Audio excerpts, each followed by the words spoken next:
Hello, hello, everyone. Welcome back to another episode of Refine and Shine podcast. I have such an amazing guest here for you guys today, and I just can't wait for you to get to know him and hear his story and hear his journey. My guest today is Tracy Brinkmann, who is a father of four, a veteran, and the voice behind the Dark Horse Entrepreneur, AI Escape Plan, and Your Success DNA. Two shows drawing over 300,000 monthly downloads. His life reads like a redemption arc: addiction, the loss of his 18-month-old daughter, divorce, and bankruptcy. Yet he rose from it all to lead a corporate marketing teams, and build a thriving digital brand. Today, Tracy helps parents and small business owners compress time and multiply income by using AI, podcasting, and automation. His reactivation campaigns have delivered a month's worth of revenue in under 7 days. He speaks with compassion, clarity, and conviction. He is living proof that no setback is final and no dream is too late. Well, Tracy, thank you for being a guest here today. It's my pleasure to be here. Thank you for having me. So you have so many accolades, so many successes, but I know that it wasn't always like that. Well, we just read you have a story. Hmm. So can you kind of take us back a little bit back to your story about, how you've come to this, where you were to where you are today? Oh my goodness. I'll give you the Cliff Notes version, and we can dig around wherever you like. I mean, I was lucky enough. I'm a third generation military guy, like I was telling you before you pressed record, and my dad ended up, he did 23 years in the military, and I grew up all over the United States, and he did two tours over in Germany. So I got to see a lot of the world and experience a lot of things growing up, people and creeds and colors and just different cultures and the whole nine yards.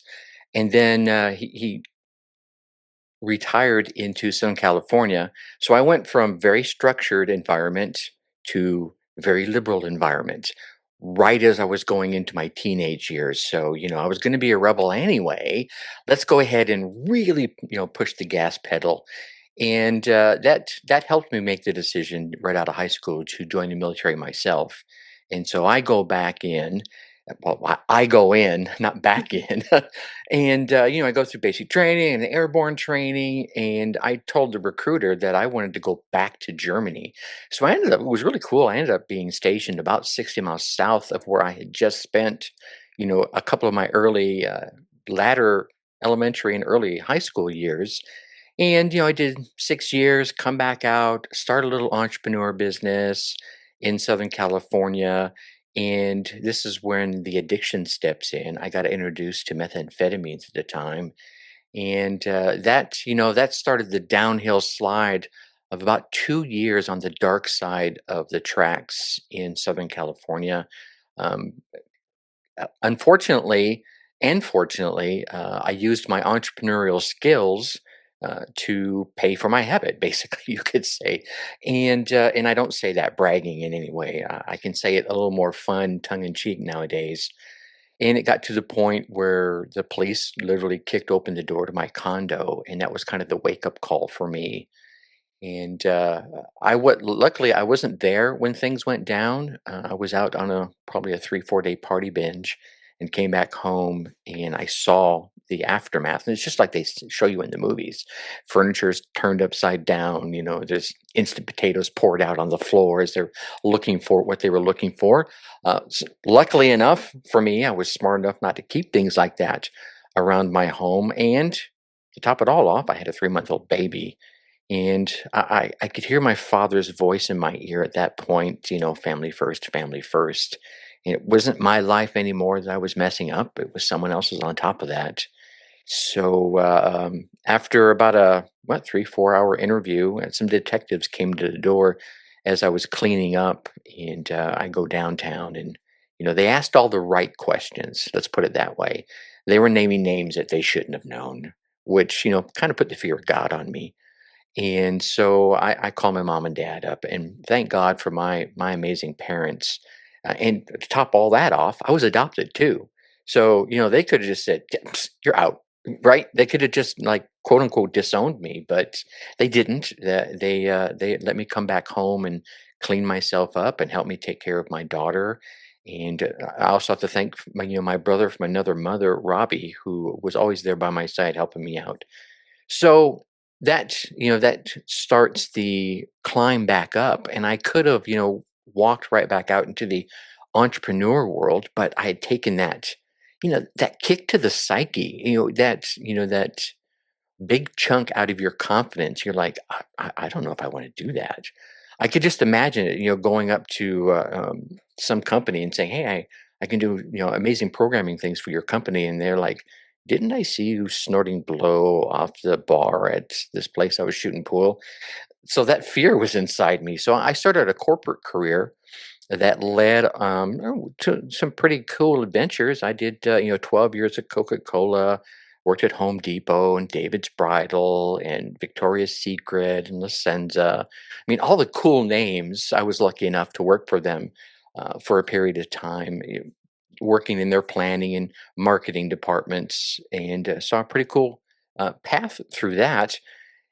In the early part of those years, that's when the 18-month-old daughter passes away. She was born about a month and a half early and had some medical issues that led to about six operations. Excuse me, yeah, six operations within the first 3 months of her life just to get her stable. She needed a liver and small bowel transplant, and they got her onto the organ donor list, which started my speaking career because I was out there talking to everybody on every stage I could find about the benefits of being an organ donor. And, it just unfortunately, and I'm trying to condense this for you, it got Mhm, to the point where it was the machines keeping her alive. And we had to make that tough decision. And we made it. And, I rocked her to sleep. Literally, no joke, wrapped her up as after they disconnect all the machines, wrapped her up in the blanket that grandma had crocheted for her and rocked her to sleep one last time. And that was a blessing and a curse. It was the curse part is obvious, right? Who mhm, wants to lose their child? And I would not wish that on my worst enemy. But the blessing part of it was I was able to effectively tell her goodbye, tell her mhm, thank you for all the amazing things she had taught me in her short 18 months with us, and made some promises.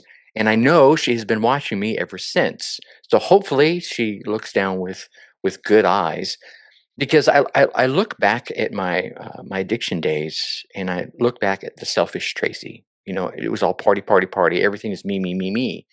And so when it came to Krista, when the decision to disconnect her, it was my selfish part saying, "You can't just keep her here for yourself, right? mhm, You'll be leaving her in pain, and that's selfish." And I decided not to be selfish. So that started a path of, okay, I could easily fall back into drugs. I've been there. I know how easy it is. It's wonderful for numbing the pain, but it doesn't allow you to deal with your life.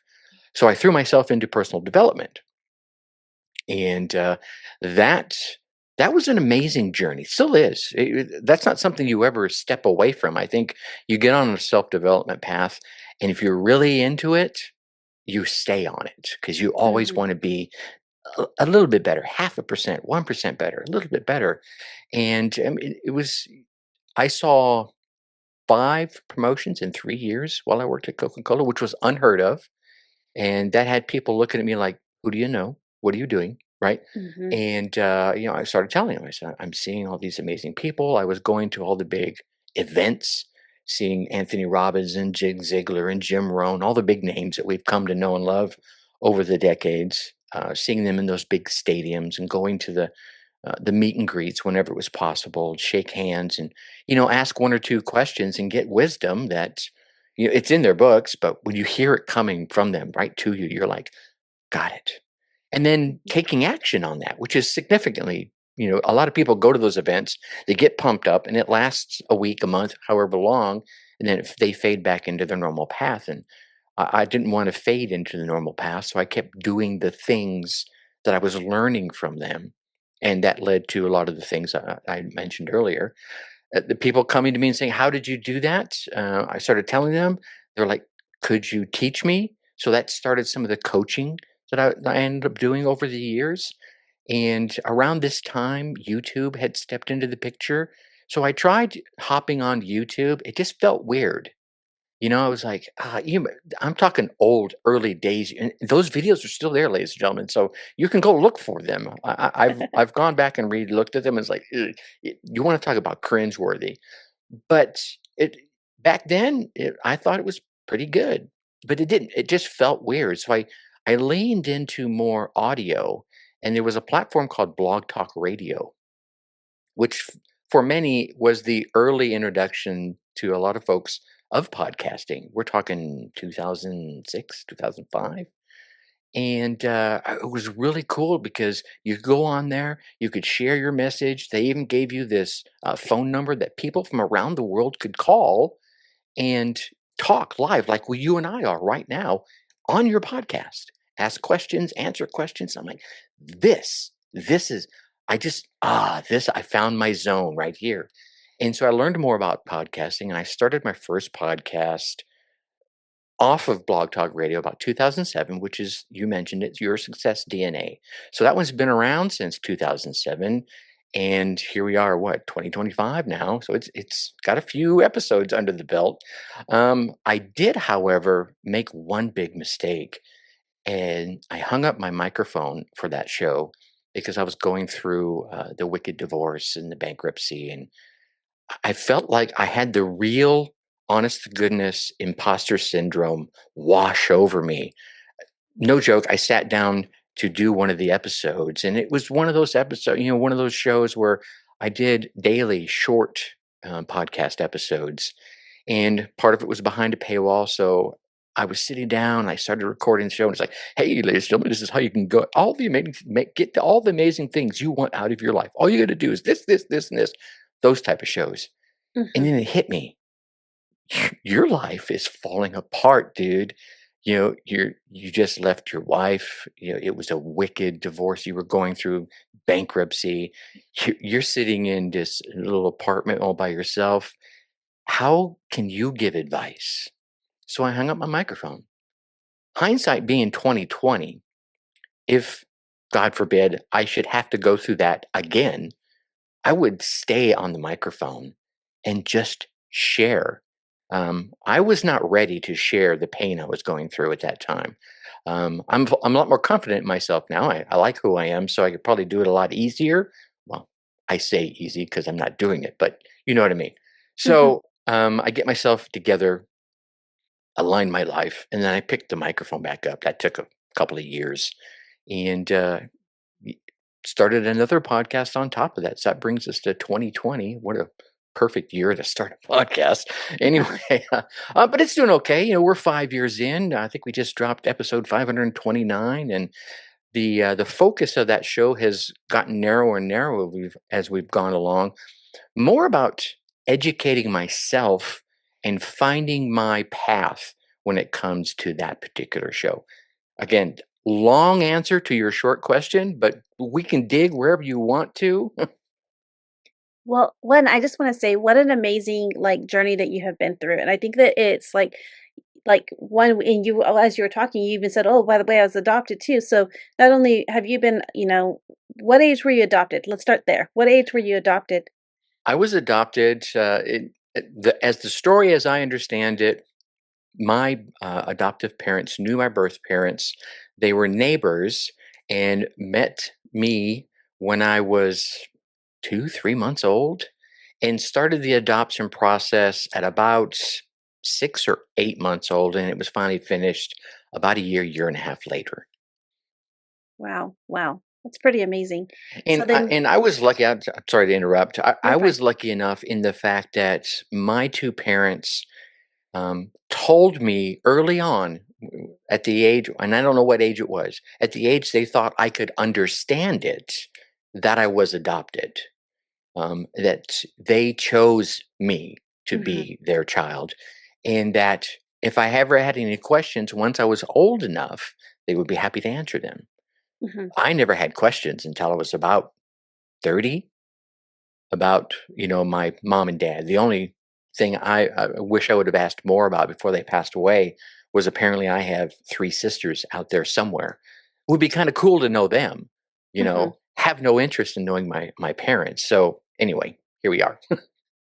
No, yeah, I think that that's amazing too, and I think that I love how you looked at it because I've you can hear it both sides. You could have like hatred towards your parents for your biological parents, or Mhm. all these other things you can deal with. It doesn't matter. But that fact is that you're happy that your parents chose you, your Yeah. adopted parents, your chosen parents chose you to be your child, their child. And I love how you shared about going to Germany and all the things like that. My spouse actually lived in Germany for some of his younger childhood, and Mhm. his parents were in his dad was in the Marines, I mean the Army, and so really enjoyed that as well. I So love I can relate how the most fondest memories he talks about of his childhood was like zip lining in the Black Forest, I think it is, or something Yes. like that, and all the Crutch's things. fault. Yes. Yeah. Yeah. So Yeah. I can, like, understand, so as you're talking and then, I live in SoCal, so as you're talking, I can resonate in a lot of the things that you're sharing about, and I think that that's Nice. so cool, is that you can be in a totally different state, and that's the beauty of the technology, is that you can connect with people and share stories, and just get to know people. And Mhm. I loved how you shared about when you were going through the hardest parts of your life, you felt that you have that imposter syndrome. And I think that that's really important that you touched on that, because I have felt that too when I feel it sometimes throughout my journey, I'm going through hard things. And so sometimes I'll do what I've done, like when I was going through grief of losing a dog that I had had for a long time. Unexpectedly, we lost him. What I said? I said, I can't talk to anybody. I'm not motivated right now. I'm gonna do a podcast about a tribute to my dogs. And Yeah. but I wouldn't have been able to do that had I not doing what you continue to do, is that growth, that personal growth. I have that book, Jim Rohn's 51 Laws of whatever book right here, and Mhm. I love that you got to see him and got to hear him and speak, and I loved how you said take action, because you Yeah. can read a book, but then when you hear it, and then you can actually implementing it and taking action. It's good to have a whole bunch of books that are just sitting on the shelf, but if they're just sitting on the shelf and you're not opening up and doing things, what's the Yeah. point, right? Yeah, So you can't absorb the knowledge osmosis. Sorry, it just doesn't work. no, I love that. And so through all the things that you went through, how did you like the loss of your child? You talked about how it shaped your purpose, um, your time, your purpose, your legacy. Um, what was the hardest part with that to go through? Oh my goodness. It's all pretty hard. I think one of the hardest parts was to balance the pain with the action that you need to take. It's like when anything traumatic happens in your life, right? There's those of us that completely shut down, and there are those of us that bury ourselves in work or something else, a hobby. Maybe some folks bury themselves in drinking or drugs. Yeah, I've been there, done that. Um, I think for me, probably the hardest part was I still had my oldest daughter. She was probably 4. Yeah, she was 4 at the time. So she understood enough, like her sister's gone, her sister's in heaven, and I didn't want to burden her with grief that I was feeling.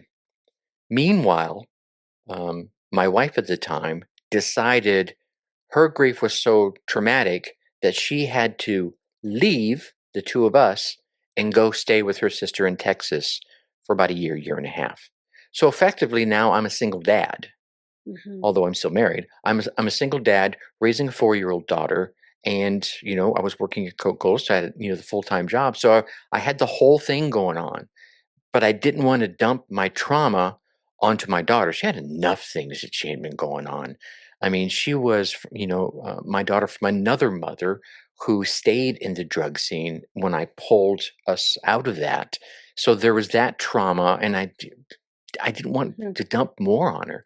So for me, that was probably the toughest part, was balancing being happy enough to lead by example as her father, but still not hiding my pain. And I know I did push a lot of it down because it was probably about a year and a half later, I was watching a movie with Denzel Washington where he was holding an emergency room captive. I think it's called, oh, I can't think of the name. Maybe it'll pop up later on. Anyway, as the movie progressed, about halfway into the movie, came the pivotal point when you realized he's doing this for his son. His Mhm. son needed a transplant, and Oh, the yeah, yeah. doctor was one of the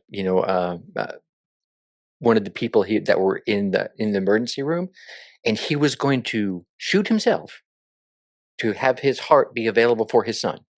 Mhm. And he had made sure everyone was there. And the moment that hit me that that's what he was doing, I bawled like a baby. I literally fell out of my chair onto my knees and I was crying, sobbing, crying. And that's when it hit me that, oh my God, I've been holding all of this in, even though I've been like release valving it some. And it wasn't enough, obviously. And I was like, wow. And that's go back into the books. Okay, how do I deal with this more appropriately? So yeah, hopefully that answers your question.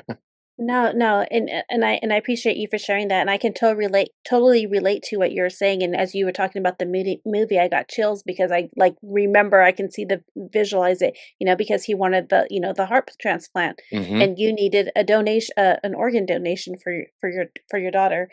And I love how you shared, that you had to hold it together, but as you were trying to balance it, you were real, like, that it finally hit me, but you were trying to make sure that you balanced everything, and it was a struggle because Yeah. some people think about you can always balance it. You can't. I have been there. I didn't get to hold my child, but I lost a child at a little over 5 months pregnant, and I gave Mm, birth to her, and she was already, had already passed. And so I didn't get to hold her or anything like that, but I had a one-year-old still at home, and so I was trying to balance it and suppress yeah. my emotions, and this is early 2002, there's really not much he can there's nothing, nobody talked about it. You're Yeah. supposed to just suppress it, but it hits you, and people are like, "Well, it was just a miscarriage." It doesn't matter, you still had a child in you. You're still Yeah. growing, had something in you. And for me, I did the wrong thing. tried to suppress, and I just kept going and going and going and taking care of my son and working and going to school and working till I collapsed. I got Yeah. burned out and it had to be hospitalized, and that wasn't the right thing. The day that my daughter should have turned 21, 22, I forget. I get confused sometimes with the dates. 22 is the day that the day that she would have had a birthday is the day I started my podcast. That was my first full episode, and in a Nice. tribute to her, 20 something years later. Sure. But it was just, something significant, and that's how I talked about the burnout. Um, but for all the things that you have, I mean, you're now you became a father of four. How did becoming a dad influence your entrepreneur? Well, you're kind of already an entrepreneur, but how did like becoming the father, being the father, being an entrepreneur, how did that shape you to be who you are today, the leader you are today? It I'm not sure if being the father shaped my entrepreneurship or my entrepreneurship shaped my being a father. I've always been one of those guys that likes teaching.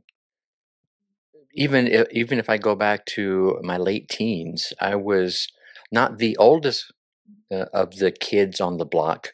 I was the second by about 6 months. Mhm. Uh, m- my brother from another mother, I call him all the time. His name's Robbie. His older brother was the one that was 6 months older than me. So the three of us, we were the oldest kids, and we were the cool kids, right? We weren't cool. Don't get me wrong. We weren't Fonzie or anything, but because we were the oldest, all the littler kids looked up to us. We were the first one with the car. We were the first one that got all to do cool stuff, and because we were all into martial arts, we started teaching the kids. Now, I first tried teaching them like in a classroom. Oh, you stand like this and you do this and you like giving them katas and routines and yawn. How do you teach a 7-year old martial arts like that? And so we tried a different tactic. I went into the house and borrowed my mom's 8 millimeter camera. And what we did at that point is we choreographed fight scenes, right? Pulling punches and do this, and now you knew how to tuck and roll because we taught you that a couple of weeks ago, and you do that and you land there. So, and now they got into it. And doing that, I was like, okay, this is cool. So I was teaching somebody something in a unique way, so they were absorbing it. And I think that kind of guided my philosophy because I started doing that at 15. As I started going onward through my entrepreneurship, teaching other people to do things in a unique way for them to be more engaged. It doesn't matter if I was engaged. I was engaged because I'm the teacher and I love Mhm. teaching. Mhm. However, I've got to figure out how Angelina likes to learn. Are you kinetic? Are you visual? Do you need to touch something? How does it work with you? Or do you just need to hear the voice? Do you need the nice, soft, calming voice? Or do you need the excited, up tempo voice? What works for you? And different people are different. So that means you have to learn your people skills because you have to learn how to pull that out of them, or at least read it on their face or in their body language or in their responses. So that kept me growing to get better at my craft. At the same time, all of that taught me how to be a better dad because now I could look at my daughter and read the cues and hear the tonality and the voice and see the body language and go, yeah, that's not right. Or, oh my gosh, you all those things that we want to do as a good parent, and I still made mistakes.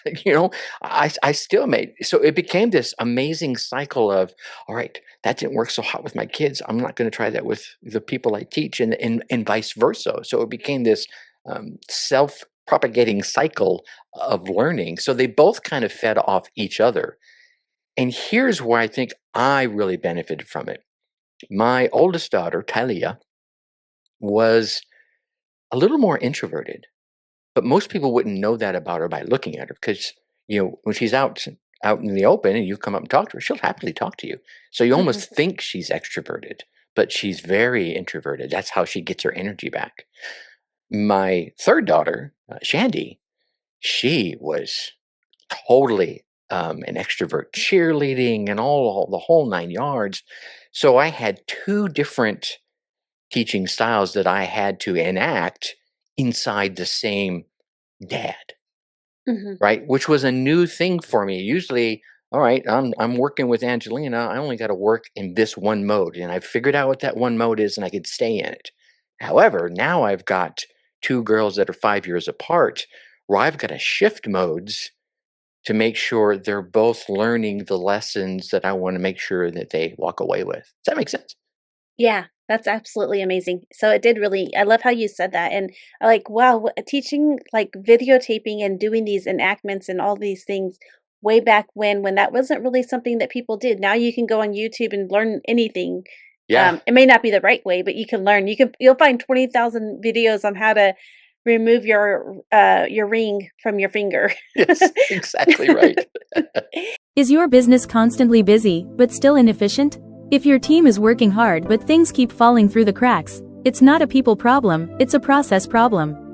This is where Refine Consulting comes in. I help businesses simplify operations and build systems that actually work.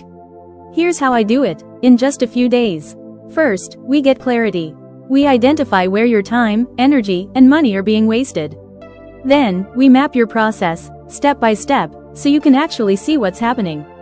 Next, we simplify. We cut out delays, redundancies, and anything that's slowing you down. Then we build a system your team can follow, so everything doesn't depend on you. And finally, we implement, so you walk away with a clear plan and real results. No more guessing, no more chaos, just better systems. If you're ready to streamline your business and get your time back, go to refineconsultingllc.com and book your free discovery call. Let's refine your processes and help you shine.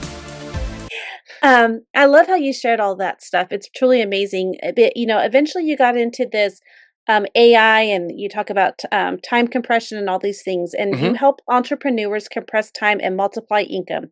What Yeah. does that actually mean in real A life terms? lot of big words in there, right? Right. Well, really, I think I jumped on the AI bandwagon about a year into its popularity because I was not hesitant. Well, that's probably actually a good word. I didn't want it to be another one of those fads, right? We've all been around long enough that we look at things, something pops up, and you're like, not sure I'm going to jump on that yet, right? Mhm. Because when you build an audience, and you can relate to this, you build an audience, you protect that audience like a child. You're like, I just Mhm. don't want to start throwing things at them, and they're like, yeah, great, great, great. great advice there, Tracy. How long did that last? Um, but to come back to your question, AI is a great tool, and it's a tool um, that you can apply in different parts of your career, your life. I've been sharing the advice from a side hustle standpoint, and obviously it works in someone's main hustle. But you can have AI do a lot of the grunt work. Let's use that, he says with air quotes, the stuff that you don't want to do is where I really like lean into it because a lot of folks they like sitting down and writing. Mhm. They have that creative pen in their hand, and so telling them to go to AI and let AI do the writing for them probably not a great path. However, that same person probably does not want to do any of their bookkeeping.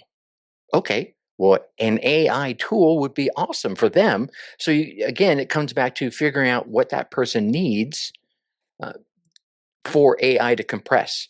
One of the examples, and you read it off in the bio there, is helping folks earn a month's worth of revenue in a week.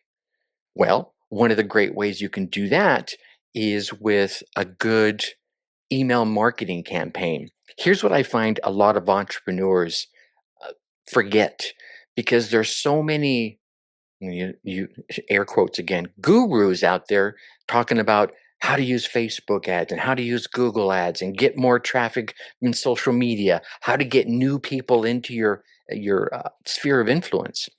Well, I'm going to come at you with a different angle. How about the people that have already paid you money, right? Mhm. They're already on your email list. They already know, like, and trust you. And while you're spending all the time finding the next John or Jane Doe to buy your widget, whatever you're selling, well, how about the person that has already bought your widget and could use widget 2.0 or widget plus, right? So I go to the I love small business owners, right? I'm a big fan of them. I go to the small business owner and say, hey, how do you have an email list? And if you don't, well, okay, well, first off, let's get you set up with that and use AI to do that. But if you do, here's what we're going to do. I'm going to set you up with an email campaign that's going to reach out to your current buyers and offer them something. What would you like to offer them? And it could be anything. You can go with the example of an auto detailer. Here's a pretty random one. An auto detailer, Southern California. You can relate this. There are a lot of auto detailers Yeah. in Southern California. I know. I used to be there.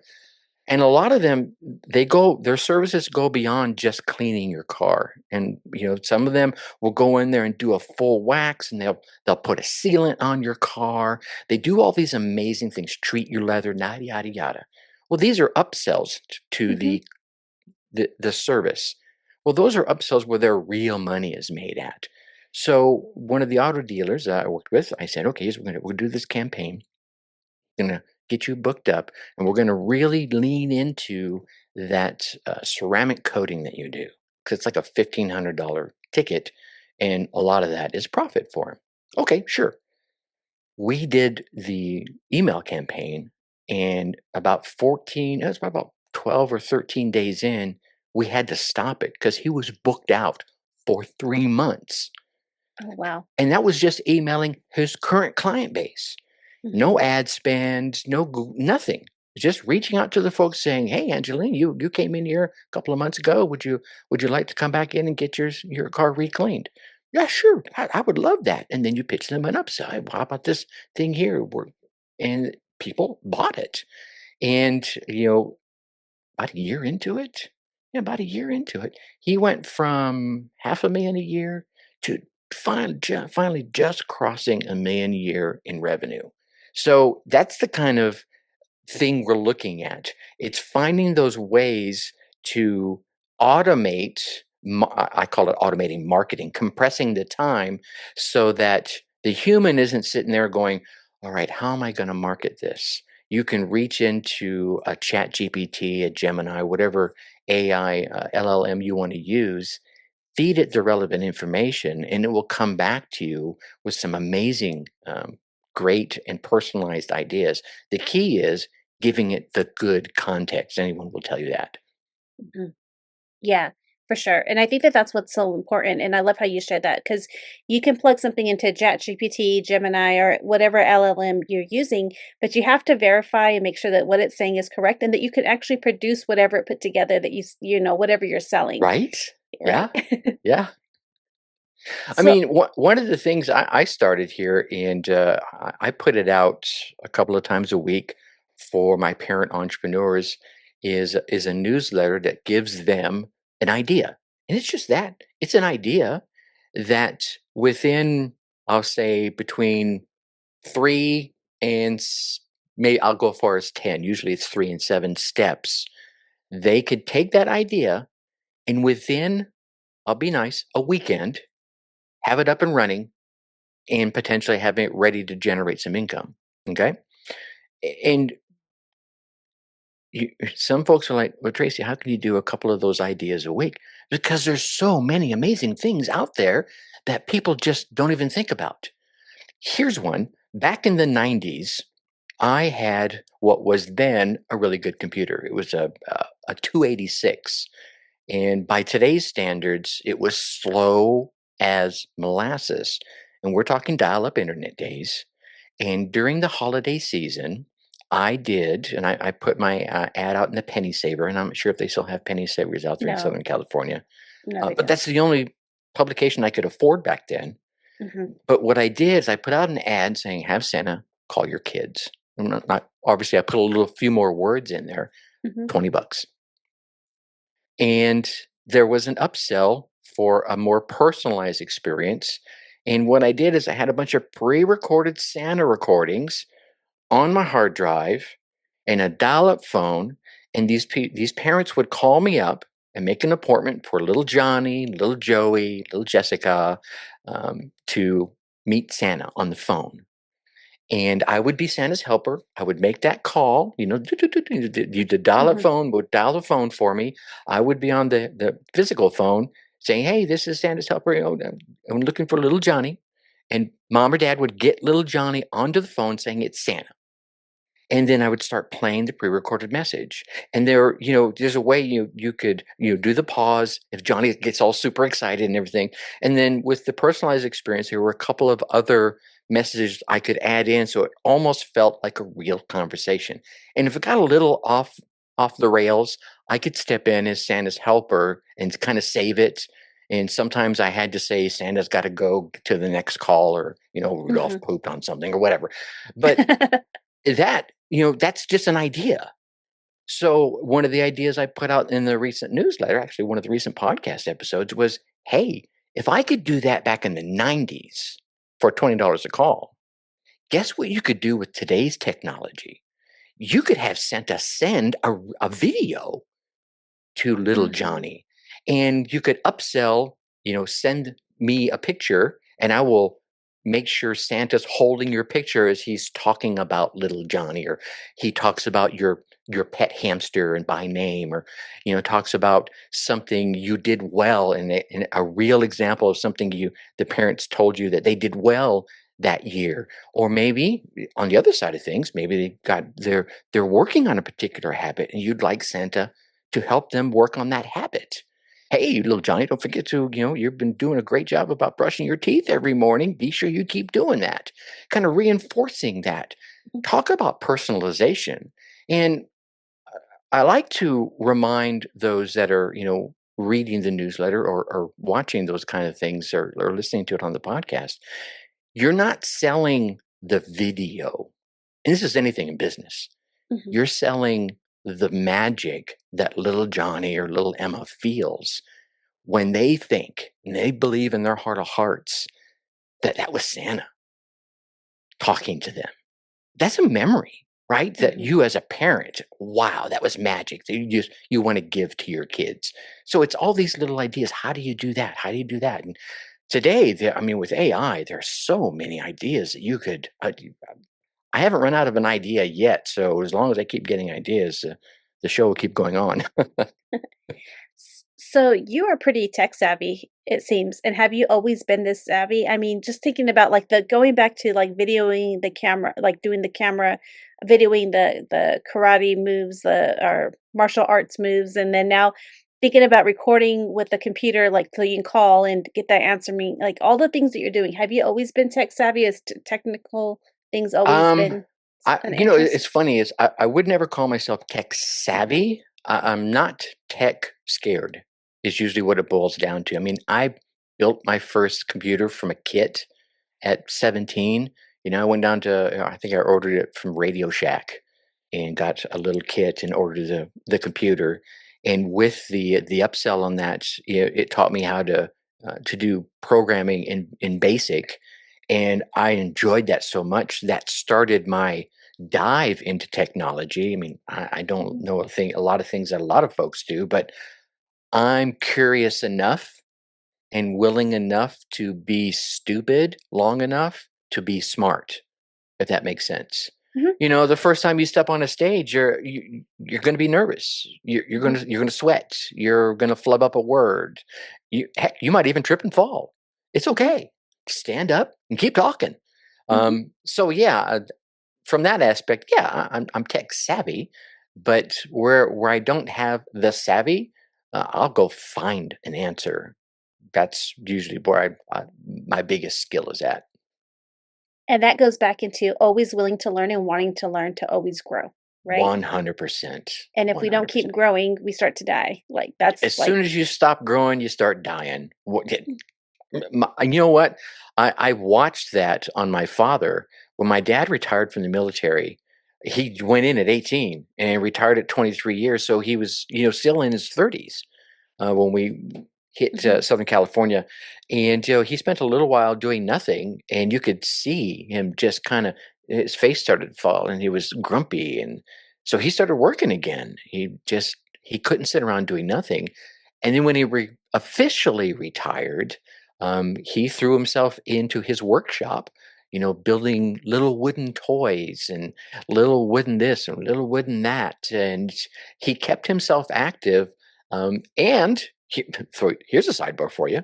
He lost, well, eventually both, but initially lost one of his legs from the knee down to diabetes, to was it mhm, gout or whatever it is, where mhm, your toes start turning black. But they cut it off at the knee, and I went over to his house then because he lived about 5 miles away from us and the girls, and built him a ramp on his porch so he could, because he had a workshop outside of his house that now he could not get into because mhm. he was wheelchair bound.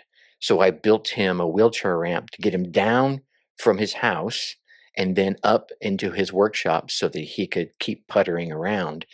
And then, later in life, when he moved back to Minnesota, he lost his other leg. And, he kept going. He just dropped his workshop bench down to his height and he kept puttering around, keeping himself active until he couldn't. And when he couldn't, you could almost see day by day the decline of things. So, yeah, I say it with all enthusiasm. When you stop growing, you start dying. Mm, yeah, I can so relate. So my husband is medically retired, Mhm. and one of the things he loved to do and what he retired from was being a mechanic, a heavy mobile equipment mechanic for the Marine Corps. And so when he couldn't do that anymore, it Oh, was like, man. what does he do? Well, now what he does is he works on remote control cars because it's something that he can do. Mhm. And we he builds cars and he helps veterans. We belong to an organization that helps veterans use these remote control cars for those who may not be able to, just to get outside, move your bodies, but you Yeah, can crawl in a wheelchair. You can do a yeah. remote control car with these RC cars, but it's just to get out of your head, and get out of that mental space, depression, things like that. And it's using a tool, but still working on things. And he'll constantly rebuild and rebuild. And I'm like, what are you doing? He goes like, oh, I got to change this. I'm like, didn't, but because it's like as he keeps tinkering or learning, and then he goes and helps others, but it keeps him busy. And a busy Yeah, mind is a good mind because yeah. it's not leading to trouble and, The depression. they even say it in the Bible, something about idle hands, okay? Mhm. Yeah, Yeah. no, that's amazing. I know one of the gentlemen I worked for at Frontgate, was one of the corporations I worked for. He was paralyzed from, I believe it was the thighs down, and he had one of those really cool fold up, I call it a speedy wheelchair because he was really fast in it. and he had his car, and he had like a Honda. It wasn't like a big van where it was lots of room for customizing thing. He had a regular sedan type car with extra handles and stuff so he could operate his regular car with just his hands. And Mhm. he would, slide himself out of the wheelchair, fold up the wheelchair, toss it in the back seat, close the door, and just start going. And I thought, dude, you rock, right? Mhm. I want to hope with my heart of hearts that should I be in a situation like that, I would have that kind of stick to itiveness. Mhm. I love that. I love that. You talk about that you help people, you help business owners, small business owners, you love small business owners, and then parents. You help them, but you talked about how they waste time without realizing it. And Hmm. can you explain that a little bit? Well, it depends in which arena.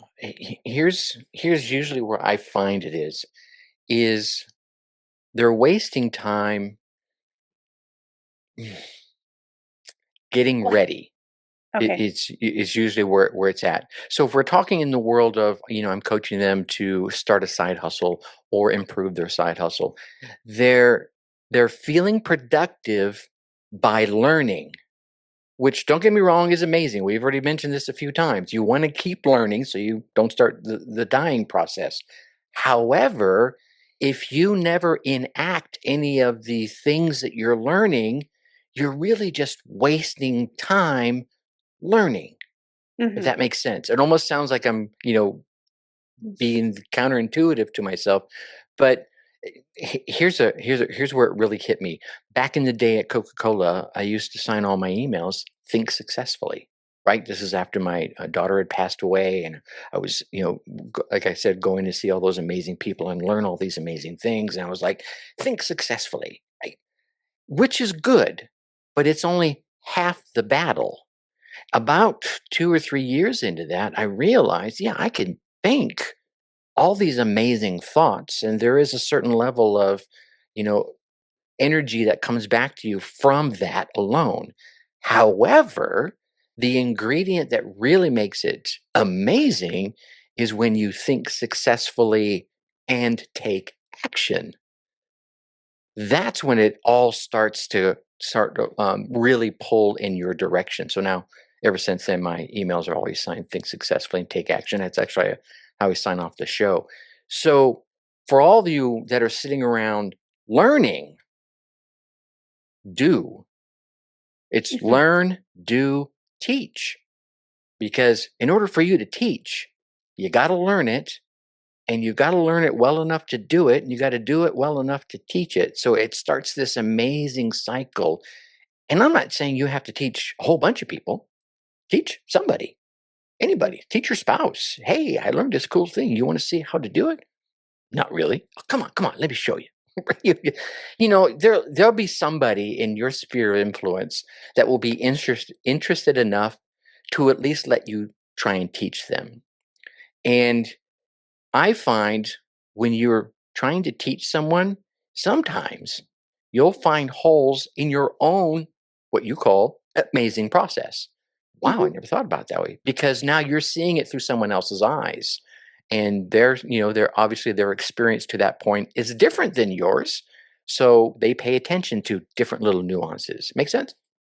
Oh, yeah, absolutely. When I was, learning so I'm a Lean Six Sigma black belt, like, within the process improvement world, right? Sure. And so when I started I wanted to start teaching yellow belt class, which is, like, the lower level classes, and I wanted to start teaching them because there was a single point of failure. There was nobody in my area at the Marine Corps who was teaching on the West Coast, and so I'm like, I can teach it. Like, let me learn it. I'll teach it. I'm already a black belt, so I know it. And so, but I had to practice. There was a curriculum. I would practice in front of my children, like, just to get and they would Mm-hmm. like, oh, use this as an example or use this. And they were like, these are mechanics. Most of the people you're teaching are going to be mechanics. They like to keep busy with their hands. If you're going to have them sit, I mean, we would do interactive things, but if you're going to have them sit and learn these things, is there a video you can show? And so, like, I was like, okay, okay, like these are younger generation, my children are younger than me, so most of these mechanics are a little younger than me too, so let's do it. And so Sure. we like used like to show the conveyor belt and like how if you hide your processes we use the I Love Lucy show when they're doing the chocolates and Yes. and then when she started they're like, "Oh, you're doing well," because she started hiding them. And then Hmm. they made the belt go faster and faster Faster. and she Yes. couldn't keep up and stuff. And so like that was one of the examples like if you guys hide your work, it's going to show up later. Like it's Yeah. going to your defects are going to show up. And so kind of started using like and we did something from the 70s show. It was like explaining it was one of the shows, but we just kind of found little examples Hmm. and they loved it. They Yeah. loved those little things, but it was something I didn't think about because I'm like, I got to do the curriculum. I got to do the curriculum. But I'm like, these people need to learn it. And I had such raving reviews from just tying those little tidbits in because and it was somebody, I learned my kids were like, "Hey, just do it this way," because they didn't understand it, and so if I explained it one way, they're like, "Yeah, just oh, like how, I Love Lucy did this or Yeah. whatever." And it was easy. It made it fun and enjoyable, and I loved how you said, I had to learn it, then I had to teach it, but then I also had to, you know, be make corrections for things that we're not perfect on all the Yeah. things, and it's a continuous cycle, and you Yeah. gotta always improve, right? It's Exactly. I really like that. Well, I think one of the things that you said inside there, and in case I don't want it to escape, you took the time to think about your audience Mhm, in your teaching. And it's kind of like we were mentioning earlier. I got to learn how to teach Angelina, or I got to learn how to teach Joe.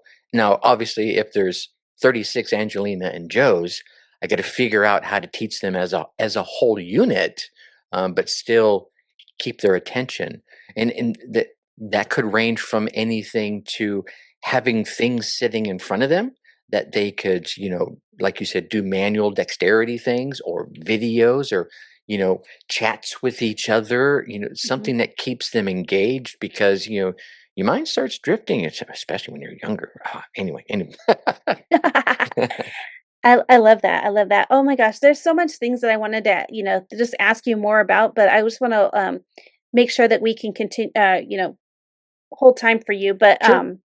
but one of the things I really was just like, you had, like, your redemption, like, you had all these things happen to you in life, and I just wanted to know, how do you stay grounded now? How do I stay grounded now? I'm lucky enough to be married to an amazing woman that that just kind of loves me for me. It's none of this, oh, you can give me all these amazing things, I'm going to marry you. It's you have a heart of gold, I have a heart of gold. Why don't we go ahead and, live together and, and raise children? It really, for me, what keeps me grounded is being me. And it sounds almost cheesy and just kind of placid saying it like that. Here's what I find, and I try to tell everyone this that I coach or that I work with: be you. I don't care who you are. You could be a raging liberal or some crazy redneck or out there or some super ultra conservative. I don't care. Be you, because here's what's going to happen when you be you. And inside, no, I don't want you to go out there hurting people. Let's not do any of that. But be who you authentically are in your heart. Here's what's Mhm, going to happen when you do that. The energy that you put out as you will resonate with a group of people. Those would be the people you will find that click, to use a term, with you. And at the same time, that same energy that you're putting out, being you, is going to push away a certain group of people that you spend way too damn much energy trying to impress in the first place. Who cares? Because if you don't like you, I don't care if that person over there that you're so worried about likes you.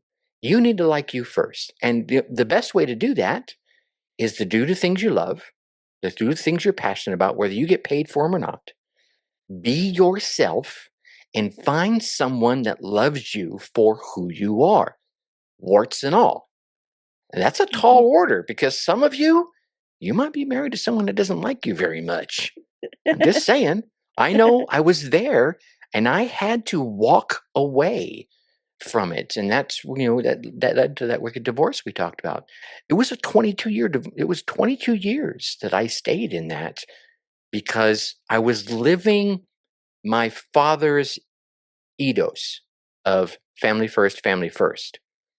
Whereas if I had been true to myself, I would have taken my kids, I would have packed them up, and I would have walked away a lot sooner when all the red flags started going off, right?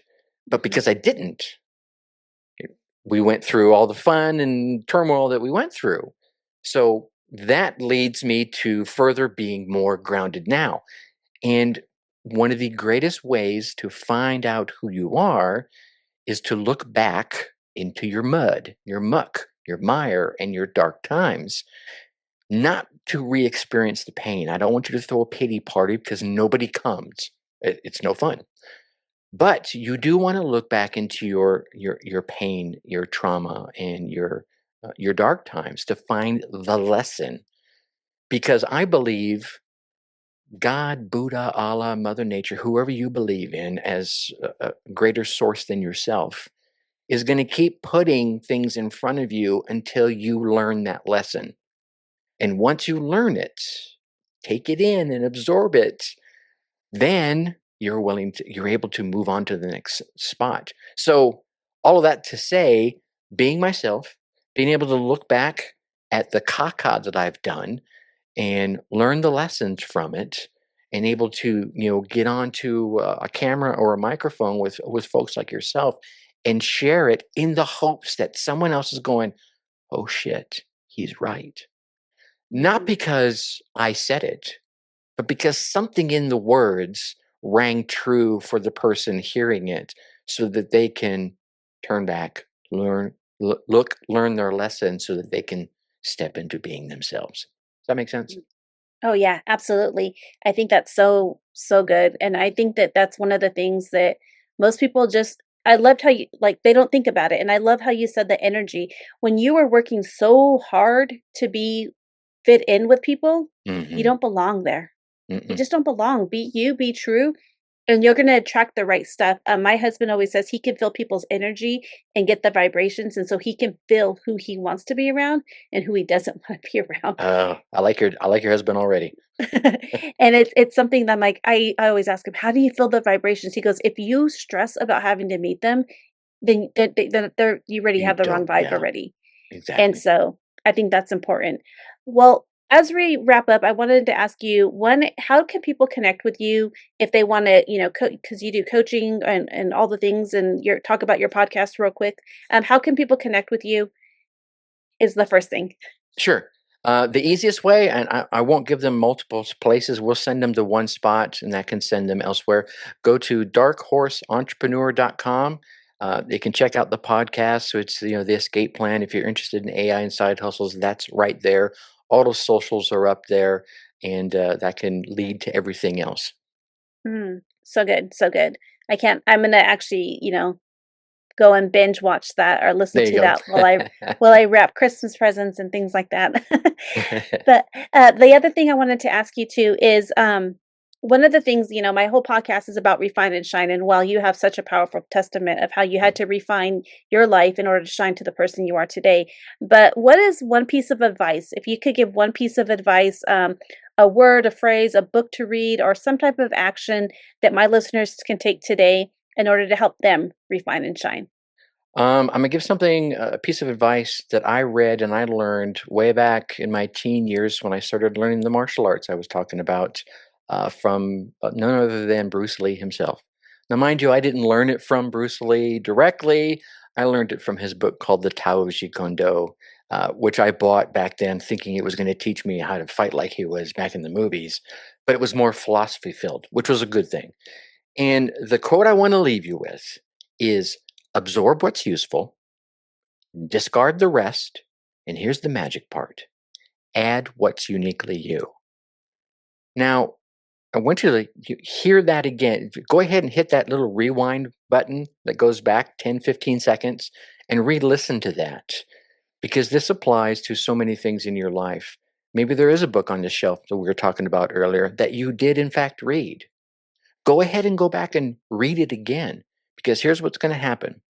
The person you were that read that book 5 months ago, 5 years ago, is different than the person you are today. So you'll probably absorb something new that you find useful. Discard the rest. You don't need it. Maybe you already learned it and enacted it, and that's what brought you to where you are. Maybe you're not ready for it yet. So just don't have to throw it away. Just put it up on the shelf. When you finish the book, put it back. And then add something that's uniquely you. This comes back to the part we were talking about earlier about being you. You do those three things, things will start to happen for you. I love that. I love that. So good. So good. You were so amazing. You had so many great things. And I just cannot wait to see, listen to the podcast. And I just can't wait to see the outcome of this podcast because I know it's going to get raving reviews. So thank you Oh, so much. thank you so much. My pleasure.